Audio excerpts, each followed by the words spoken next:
Hello, everyone. Welcome to another honest conversation on a topic that's on the minds of many, yet one that few are willing to discuss openly. We're going to have a very interesting conversation. My name is Lio Spiegler. I have with me two great people. I'll introduce them in a second. We want to say that, open and say that the world today is struggling with problems and upheavals in many areas. There's no denying that. And once again, Jews are at the forefront. Anti-Semitism is on the rise. Many argue that there's an unanswered Jewish question that needs to be discussed. And I'm interested personally in trying to get to the bottom of what's happening. And this is really the purpose of these talks. With me today is Catholic scholar and author E. Michael Jones. Hello. Hello. Dr. Jones, you are a PhD in American literature. You authored dozens of books about the influence of Jews on the Catholic Church, on the media, on culture, the effects of the revolutionary nature of Jews on human society. You've written extensively on the topic. Also with me today is Dr. Michael Laitman. You're a PhD in biocybernetics and also arguably the world's foremost authority on authentic wisdom of Kabbalah. And in the last few years, your teaching and writing is focused on the role of the Jewish people and the root cause of anti-Semitism. And I really want us to talk about today, again, not in the hope of convincing anyone of anything, but rather just to open up this topic. My goal is to collect as many expert opinions as possible, and this is an opportunity to do just that. So I'd like to start with both of you, and I'll get to you first, Dr. Jones, and ask, really, I mean, when you think about it, is there a Jewish problem, as some people may say? Is there such a thing as Jewish problem? And maybe shortly you can say, what is it? What you think it is? Okay. This is not the first time that the world has talked about the Jewish problem or the Jewish question. The first time was during the 19th century. Karl Marx wrote a book, a short essay called Zur Judenfrage on the Jewish question. The Jewish question began in the 19th century with Napoleon emancipating the Jews. Napoleon then conquered Europe, and he spread the emancipation of the Jews throughout basically every country that he conquered. The emancipation of the Jews meant that the Jews were no longer to be confined to ghettos, that they were going to be on an equal status with everyone else. What followed over the period of the 19th century was a series of revolutions. The beginning was, of course, the French Revolution. That led to Napoleon's emancipation of the Jews. And then you had the Revolution of 1830, 1848, 1870, and so on up to the Bolshevik Revolution, okay? After the Revolution of 1848, a man by the name of Wilhelm Marr was completely disillusioned with the failure of that revolution. He was angry at the Jewish role the role that the Jews played in the revolution in Hamburg. He felt that the Jews betrayed the revolution in Hamburg, and he ended up writing a book called Der Sieg des Judentums über das Christentum. This is the man who created the term anti-Semite. Wilhelm Marr was a revolutionary. He hated the church. He wanted a new way to talk about Jews. He didn't want to talk about them in any type of religious way. He was also living in a world where everyone was talking about biology as the determinative factor in life. And so he created a term called anti-Semitism, which basically meant that the Jews had DNA that controlled their behavior and made them antisocial. This is the classic definition of anti-Semitism. If this is what anti-Semitism is, then I am not an anti-Semite. I have to say this all the time. I do not believe that there is any type of biological determination that controls Jewish behavior. I believe that the Jews have free will just like everyone else in this world. So my entry into this issue came in around 2003. I had edited a magazine for almost 30 years at that point. And suddenly I watched the United States being dragged into a war in the Middle East that was against the interest of the people of the United States by a group of people known as neoconservatives. Neoconservatives were people, the father of neoconservatism was a man by the name of Irving Kristol. He was a Trotskyite in the 1930s, and he was a conservative in the 1990s. What I realized was that political definitions could not define neoconservatism. This was, everyone knew that it was a Jewish political movement. Everyone knew that the United States was being dragged into war because of Israel, for the benefit of Israel. And no one was allowed to say anything. No one was allowed to talk about Jews, because over this period of time, anti-Semitism, the term anti-Semitism had expanded basically to what is the current definition. Okay, the current definition is anyone who criticizes a Jew is an anti-Semite. But if I may, Dr. Jones, I want to focus on the problem. Forget about the characteristics and the definitions, but really, is there a problem or a question regarding this specific tiny grouping of people out of all of human society that has an disproportionate amount of influence, a profound influence on the world, has had it for thousands of years? Right. Is there an issue? And if yes, what it is, if you could say shortly, because I want to go to Dr. Laitman as well. Right. So this prompted me to write the book, The Jewish Revolutionary Spirit. The issue is, which allows me to take this back to the beginning, which is the Jew it's a religious issue. It's a theological issue. The Jew is a theological construct. It's not a racial construct. So what I'm saying is that the turning point came at the time of Christ. Jesus Christ arrives on this earth. He claims that he is the Messiah. The Jews have to accept him or reject him. The Jews, as a people, reject Jesus Christ as the Messiah. He ends up being crucified. What I'm saying here is that by rejecting Jesus Christ, the Jews rejected logos, which is the Greek term for reason. It's also the Greek term for Jesus Christ. In rejecting logos, they rejected the order of the universe. And in rejecting the order of the universe, they became revolutionaries. And this is what the Jews have been for the past 2,000 years. They have been revolutionaries. And the main cause of the Jewish question, if you want to talk about both in the 19th century now, has been Jewish participation in revolutionary movements. Okay, throughout the 19th century, Bolshevism was a Jewish movement, a messianic Jewish movement. In the United States after World War II, as the Jews became prominent, they became involved in every single revolutionary movement after that period of time. This, I'm saying, is the cause of the animosity toward Jews now throughout the world. Okay, the revolutionary Jew. Okay. It's their participation in these revolutionary movements, for example, like gay marriage, pornography, sexual revolution, Wilhelm Reich's program for the corruption of the Catholic Church. This is what I'm talking about. Okay, so I'm summing up just for the sake of our viewers. So the main point is that Jews are involved in various revolutions, political, cultural, economic. They're behind those revolutions, and that's what creates animosity against them. Dr. Laitman, I want to turn to you, as someone who's been studying, nature, the systems of nature, and someone who speaks from the perspective of the authentic wisdom of Kabbalah. What does Kabbalah have to say about the Jewish problem? Is there a problem? What is the problem?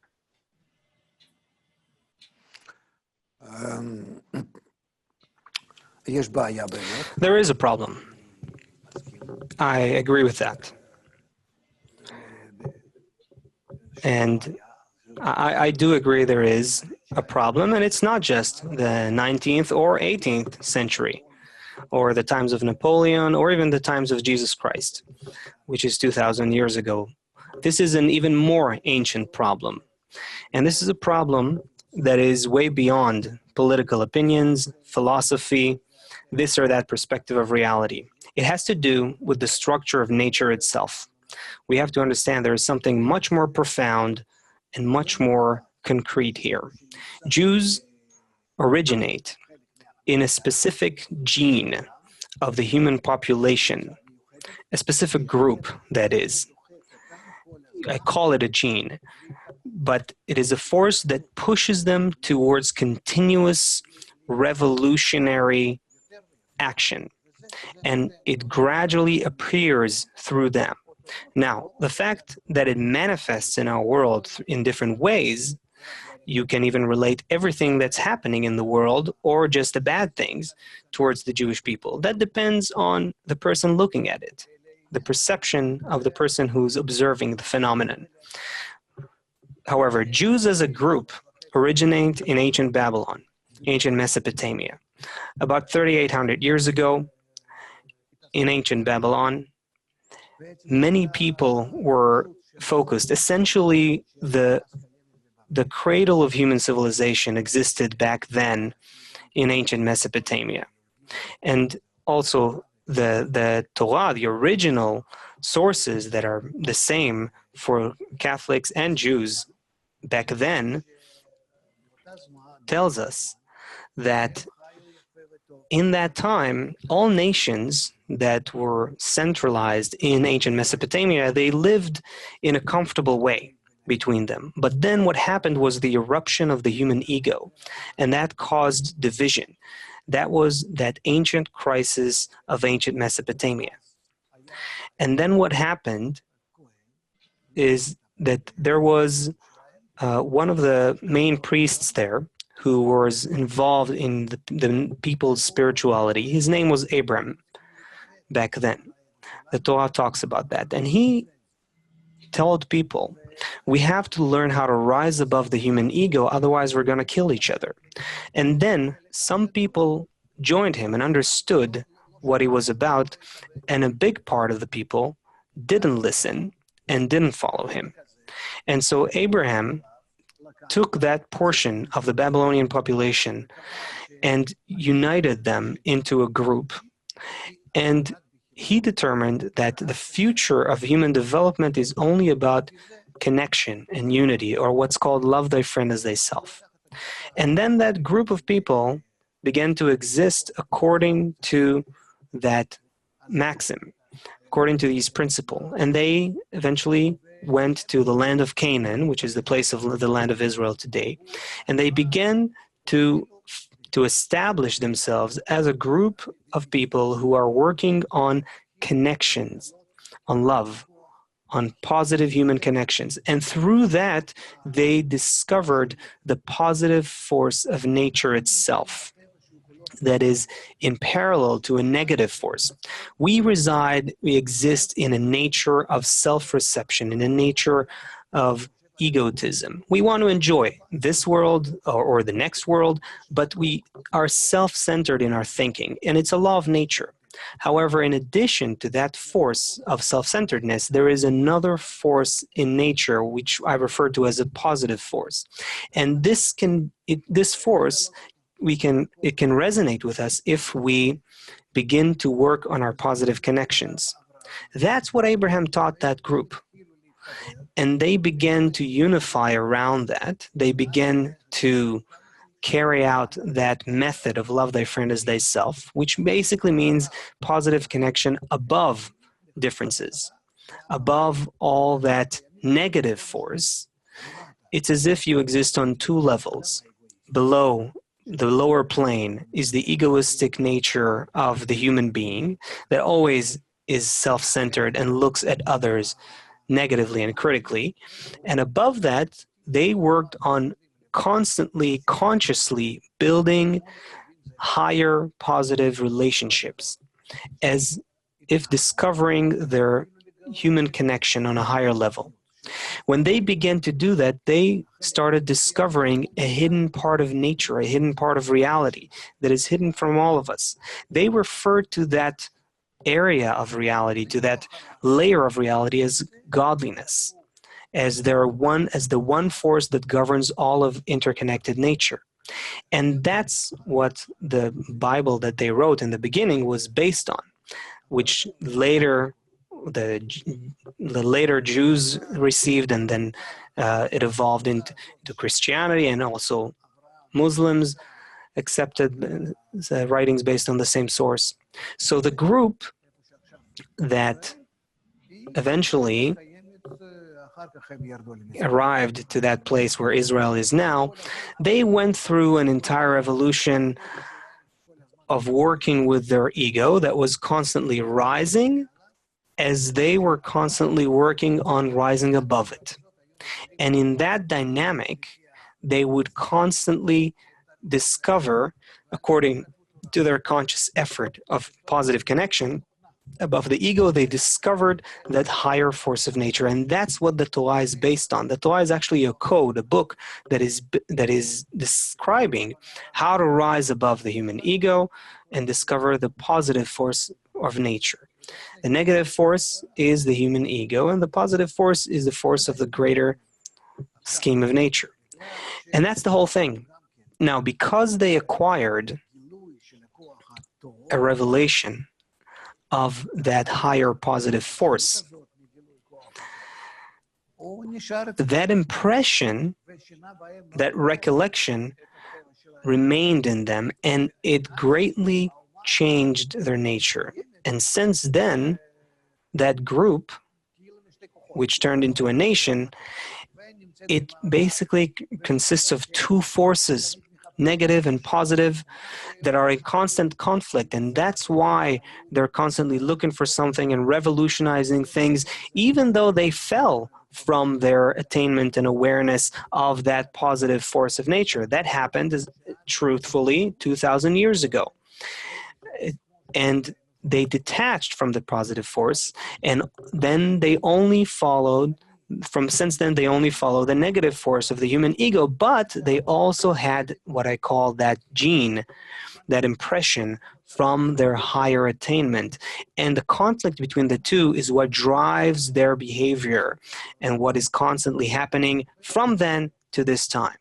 Now, there's a whole host of details here, but obviously we can't cover all of that. So yeah, let's kind of stop there. However, because they began to behave according to these two forces that work within them, that made them very different from all the neighboring nations, the Romans, the Greeks, all of those ancient nations that existed back then around them in that whole area of the Mediterranean area.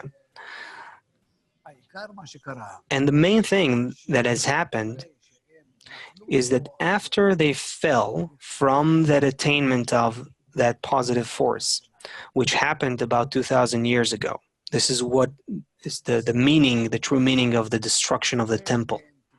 So that nation then divided. Some of them accepted the Christianity, others accepted other directions, but essentially they dispersed in many different directions.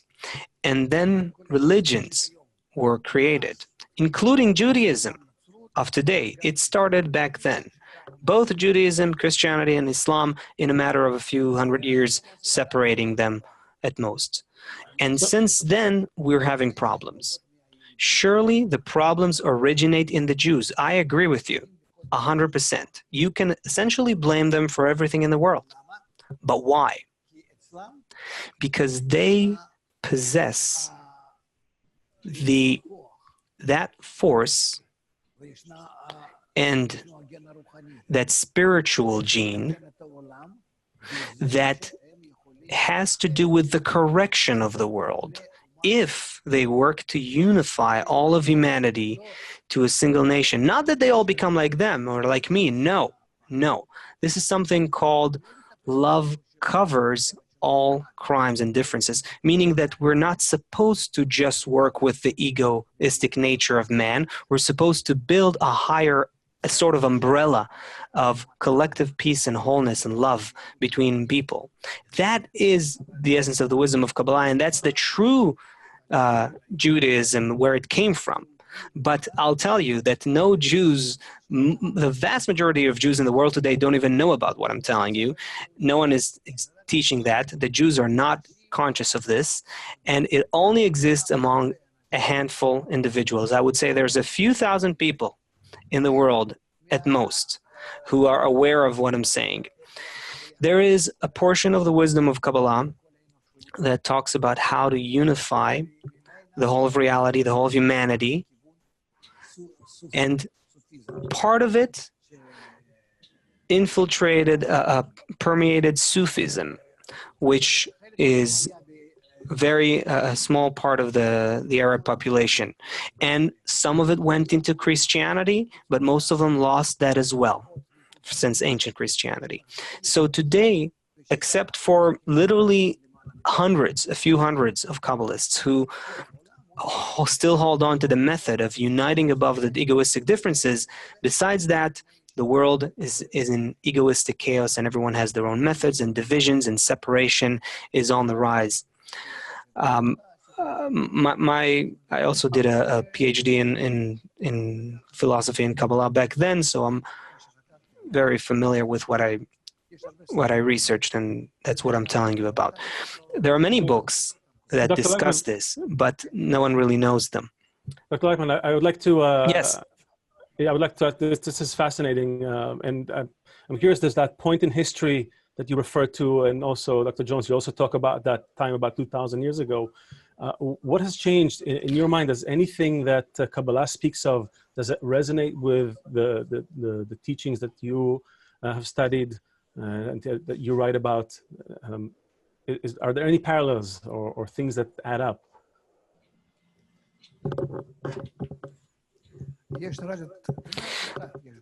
There's just one condition in term that people need to realize according to the wisdom of Kabbalah, and that is what's called love thy friend as thyself. It is human connection, but it also explains that this human connection cannot happen unless it happens between people who understands that it happens above the human nature of ego, and that's that self-centeredness and hatred that evolves from it.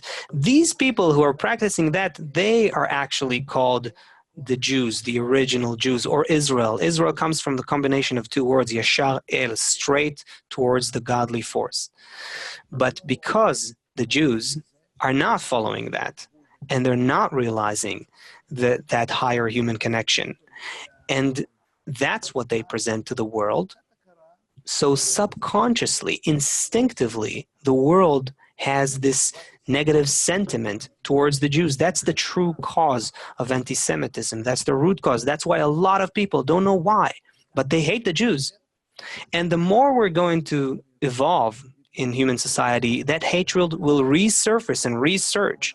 And that's because those Jews have to rise to a higher level of human connection, and thus help the entire world rise to a higher spiritual degree.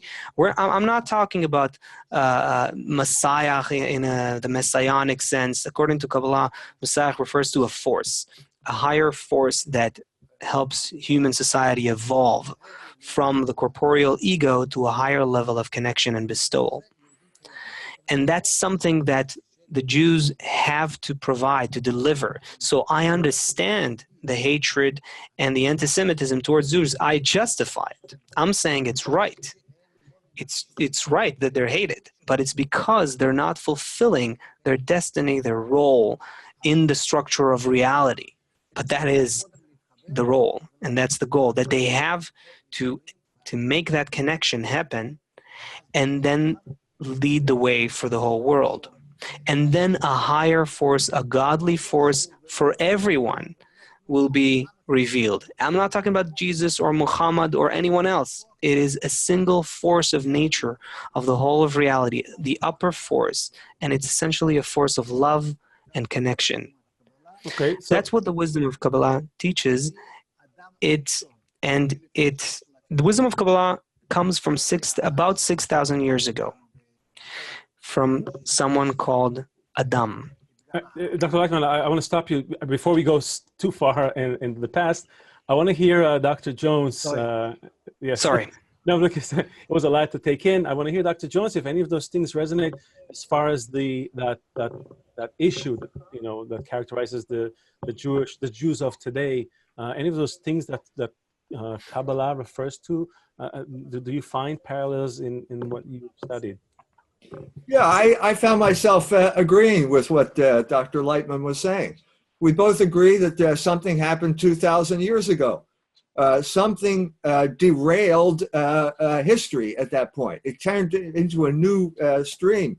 What I'm saying is that when the Jews rejected Jesus Christ, they became revolutionaries.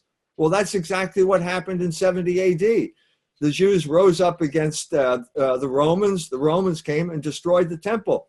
At this point, the Jews could no longer fulfill their covenant. They did not have a temple, they did not have a priesthood, and they did not have a sacrifice. So they created a new religion. I agree with that. The new religion is the religion of the synagogue, the religion of the Talmud. And this religion again led to revolution. Simon Bar Kokhba, 60 years later, again rebelled against Rome, and that led to the dispersal of the Jewish people throughout the Mediterranean basin. And at that point, they became messengers of revolution.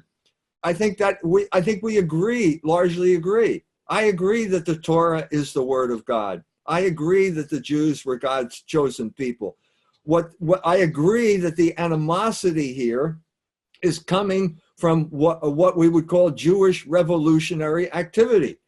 Because they rejected their true Messiah, they have a compulsion to find other messiahs, and they become involved in messianic political movements.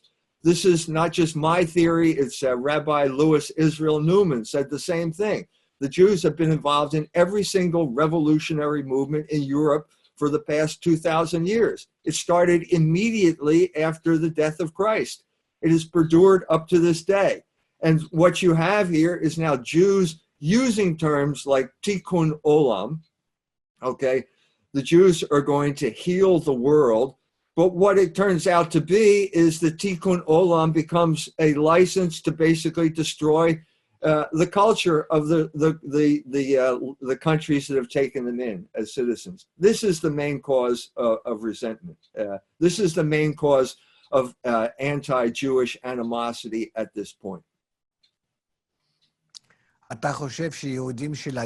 you think that Jews of today, do you think that they have some sort of a conspiration, that they're deliberately trying to ruin the countries that they're in order to say, impose their control over the whole of humanity? Yes, I do.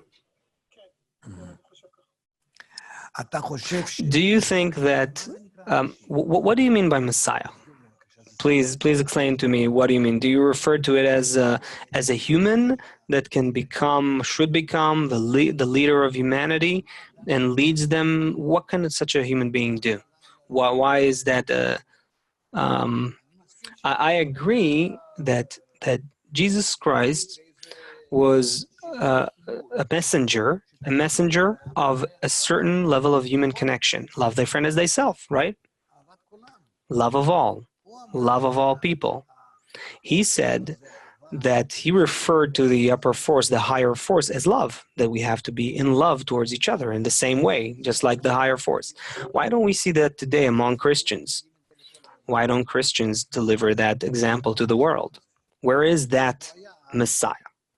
So he existed then, and just like he fell among the Jews, he fell in general. So there was some attraction to bring back something that came from the days of Abraham, but it didn't succeed eventually.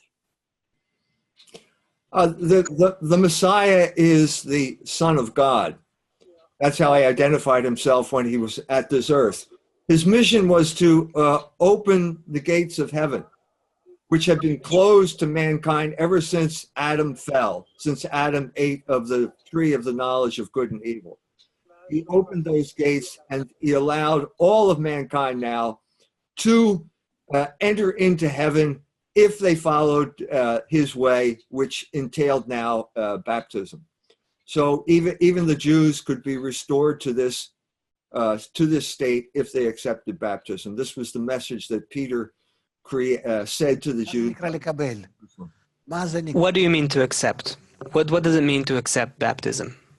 Baptism means accepting Jesus Christ as the Messiah. It's the physical sign that you accept Jesus, that Jesus Christ is the Son of God. He is the Redeemer of mankind, and the man who opened the gates of heaven. What is that sign? Let's say that a person stands and asks, what am I supposed to do in order to accept Jesus Christ as a Messiah? What does that mean? What's the concept of a Messiah? What's the concept of Jesus? What is God? What does it mean, the Son of God? Isn't it about love thy friend as thyself? That needs to be accepted as the supreme law for all of humanity? Yes, God is the Logos. This is what St. John said. The Genesis begins, in the beginning, God created heaven and earth. The new Genesis, the New Testament begins, in the beginning there was Logos, in Arche, in Ha-Logos, and Logos is God. So what St. John did was combine the Greek attempt to understand God by natural reason with the Hebrew attempt who were given revelation. God spoke directly to the Hebrews when Moses was in front of the burning bush and he asked God who he was. God said, I am who am. So Christianity combined these two things, and now the calling of Israel is now open to the entire world. So God is Logos. God is reason. God is a physical manifestation of the order of the universe that has existed from all eternity. What is that Logos? What is the principle of that order of the universe? Without names, no terms, just what is the phenomenon? What is the actual phenomenon that you call the order of the universe? What's the order of the universe? What sustains the system of the whole of nature, if not mutual reciprocal connection between all the elements, still vegetative, animate, and human? They all have to be in a mutual harmony, or you can call it love, inclusive connection and love. That's how nature works. So why can't we be connected like nature? We can. Sorry, go ahead. Yes, we can. But you have to understand there is first reason, there is first the rationale, the order of the universe, and then as we come to a deeper understanding of the order of the universe, we understand that God is love. That love is in many ways love. Good. Yes, God is love. Logos in action. Love is Logos in action through history. So I don't want to relate that higher concept of love to any human being, flesh and blood, whether it's Son of God, grandson of God, Jesus, or anyone else. I don't want to tie it to anyone. I live right now without any belief of something that I was told about 2,000 years ago. Not Jews, not Christians, not Muslims. Unrelated. I relate to the greater force of nature, which is essentially a force of love. How can we become similar to that force through the relationship between us? And if we begin to do that, we will begin to discover the true order of the universe. Otherwise, I'll be trying to push my Messiah onto you, you'll try to push your Messiah onto me, and then we'll fight and just divide and go into wars again. So this is actually, it's a great time. We're kind of drawing towards the, not the end yet, but the final act, which is fascinating. But I really want to bring us to practicalities. So we all agree there was something happened 2,000 years ago. This group of people left a certain path, a certain attitude, a certain right connection, as Kabbalah defines it. They left a certain path, and that brought about a whole range of issues in the world that we see it in cultures and politics, every area of human endeavor. We then also talked about, you mentioned that love is that principle of the divine in action, whatever the name we attach to it, doesn't matter, but that is that governing principle. Kabbalah speaks about it, Christianity speaks about it. The question is now, what is the solution? What can we practically do tomorrow? People will see this talk tomorrow. I want to hear from both of you, so I want us to give time for each. What is the practical solution for this problem, for this impasse? How do we bring the world to experience this principle of love in practice? Again, I'm thinking of the typical average viewer. I'm not religious, I'm not philosophical. I live my life. I want a better world. I have a feeling that the Jews have something to do with it. What do we do next? What is the solution? Who wants to start? Please go ahead. I would just like to say that the church, the Catholic Church, was in this position when the Roman Empire collapsed. They realized that the Jews were not going to go away. They were not going to convert. They had to have some type of modus vivendi with the Jews. And the answer to this was a doctrine called Sicut Judaeus Non. This is basically a two-part doctrine that was basically the teaching of the church on the Jews for 1,500 years. On the one hand, no one has the right to harm the Jew. No one has a right to disrupt the Jews' religious services. No one has a right to desecrate the Jewish cemeteries. On the other hand, the Jew has to respect the culture of Christian countries and does not have a license to destroy their culture, to ridicule your faith and undermine their morals. Okay, this was a more or less successful modus vivendi that lasted for 1,500 years. It lasted in the United States up until 1965, okay, with when the Jews broke the code in Hollywood. At this point, the country was inundated with pornography, and we have had, the result was a disruption of the social order. I'm saying that if I said this in Iran, I was in Mashhad, there was Rabbi David Weiss of Neturei Karta. He doesn't like Israel, but whatever that. I said, if the Jews followed the Torah, there would be no problem. The Jews are in rebellion against the Torah. This is these revolutionary movements that are causing disruption throughout the world. They have more power than they've had ever in human history. They have power to disrupt your culture, and that is going to cause problems. So I'm saying if we take a step back to this traditional modus vivendi, I think we could both get along much better. So you're saying, so before we go to Dr. Laitman, you're saying a sort of a restoration of this mutual agreement between the different religious views, let's say, a restoration of certain moral codes, which for me, it sounds, morals are very much geographical, relative. But let's say there was some sort of an agreement that we can all agree on. We say, okay, I will respect you, you will respect me. This is what I like to do, this is what you like to do. Let's not get into each other's space, and then we'll be friends. So this is your kind of solution to the issue. This will make the world less hostile to Jews and bring the world to a more peaceful state right now, according to you? I'm saying the Jews have to break their addiction to revolutionary politics. Messianic. Is there a revolution rehab somewhere that we can all... We will work on a 12-step program for the revolutionary Jews.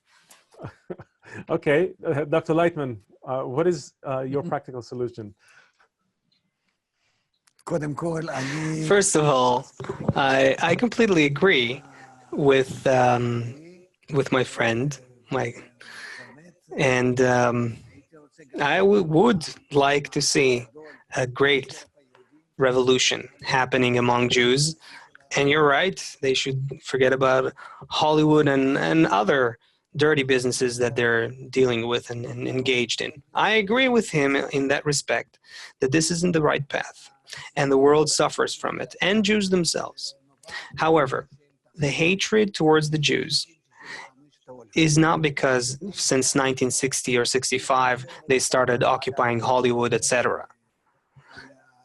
We also can talk about the Crusades and the times when Jews were murdered and burnt and killed from country to country to country, Spain, Portugal, England, Germany, all those European countries, the ghettos they lived in, etc.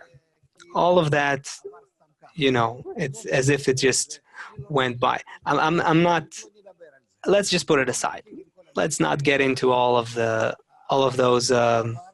those negative, those things, those harsh things we went through under the authority of the Holy Church. Let's talk about today.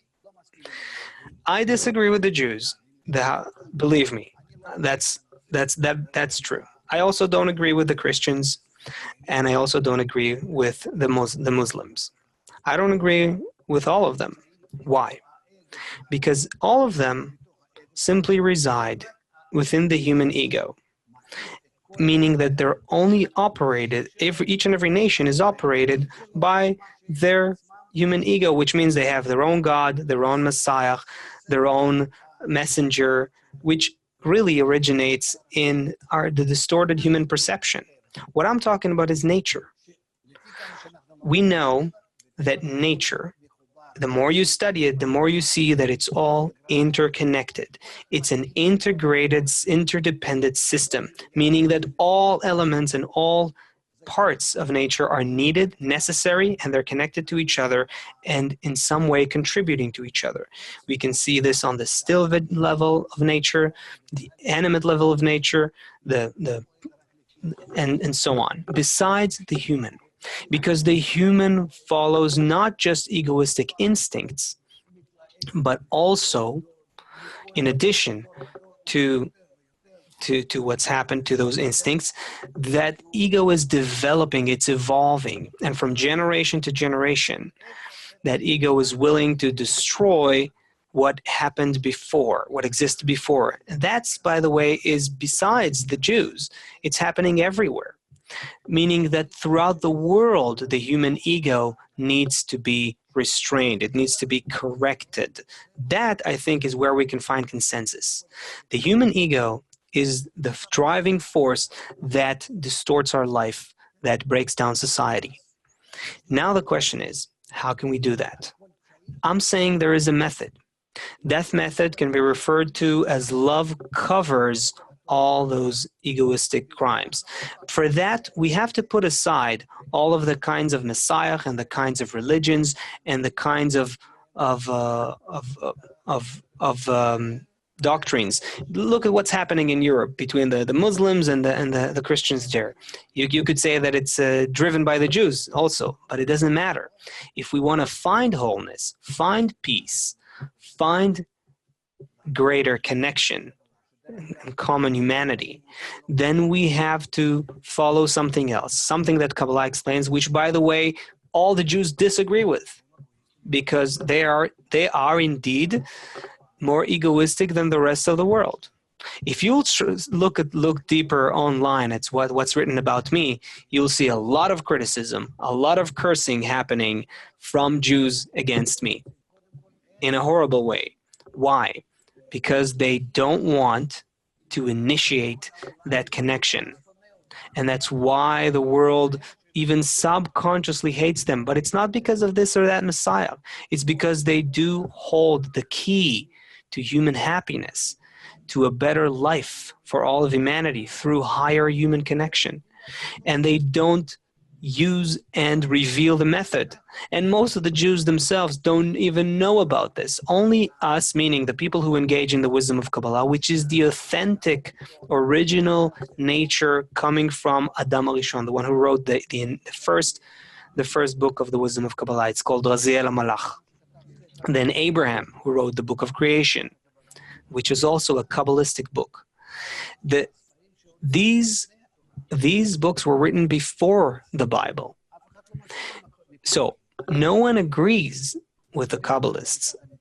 I'm talking only from the side of the Kabbalists, as a representative of Kabbalah only. And I'm saying this: the key to a better future of the world exists only in that ancient method of Kabbalah, and it's hidden in the people of Israel, the Jews, who we don't even know about it, possessed by the Kabbalists. This method has to be extracted, revealed, publicized, so that all people can learn how to connect by the principle of love thy friend as thyself.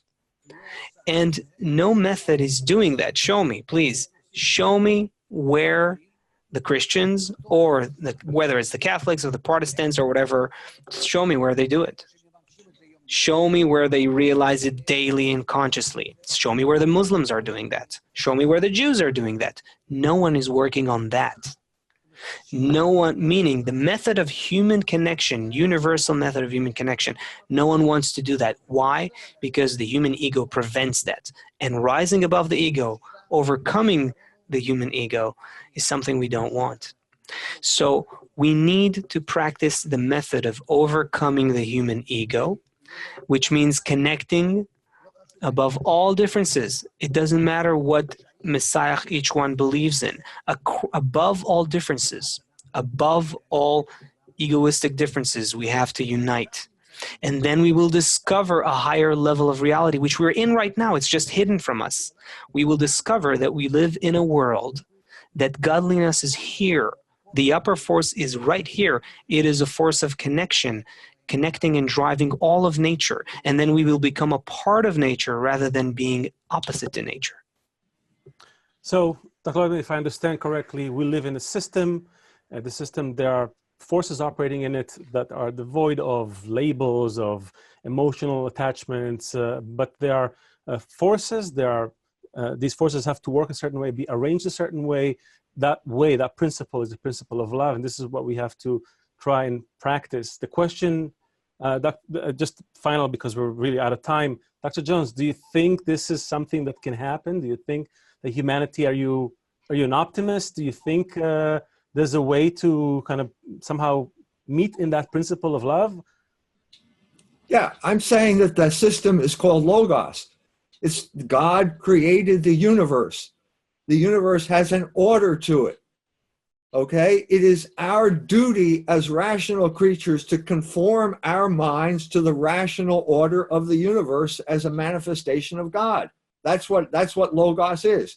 I'm saying that is possible, and I'm saying it's not only possible, but it's inevitable, because God is also the author of human history, and God cannot create evil, which means the creator of time is going to ensure that there is going to be a good outcome to the time that he created.